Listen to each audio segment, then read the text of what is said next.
درود پاک کی فضیلت کا واقعہ۔ حضرت سید محمد سلیمان جزولی ایک بزرگ گزرے ہیں۔ وہ کہتے ہیں کہ ایک مرتبہ میں کہیں تشریف لے گیا، وہاں نماز کا وقت ہو گیا۔ میں نے دیکھا وہاں کنواں تو موجود ہے لیکن کوئی ڈول یا رسی وغیرہ موجود نہیں۔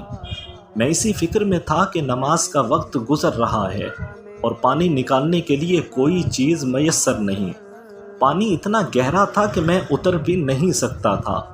میں ادھر ادھر دیکھ رہا تھا کہ اتنے میں ایک بچی آئی اور پوچھا، چچا کیا تلاش کر رہے ہو؟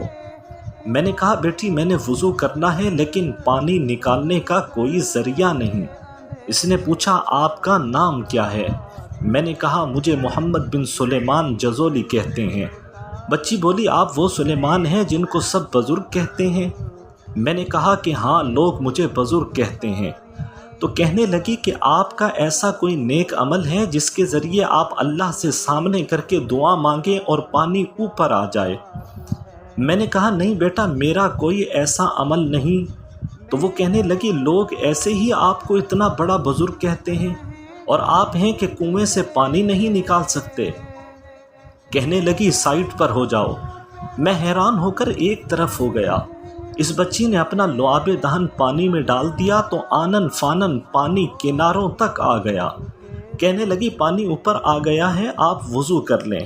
میں نے کہا، وضو تو میں کر لوں گا لیکن کہیں آپ چلی نہ جاؤ، پہلے یہ بتاؤ تمہارا ایسا کون سا عمل ہے جو اللہ نے آپ کی لعاب میں اتنی طاقت رکھی ہے کہ پانی اوپر آ گیا؟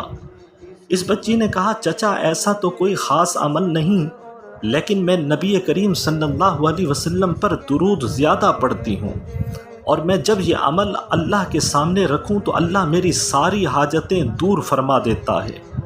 یہ سن کر میں نے عہد کیا کہ جب میں واپس اپنے وطن جاؤں گا تو درود پاک کے فضائل پر کتاب لکھوں گا۔ پھر حضرت محمد بن سلیمان نے درود پاک کے متعلق کتاب لکھی جو دلائل الخیرات کے نام سے مشہور ہے۔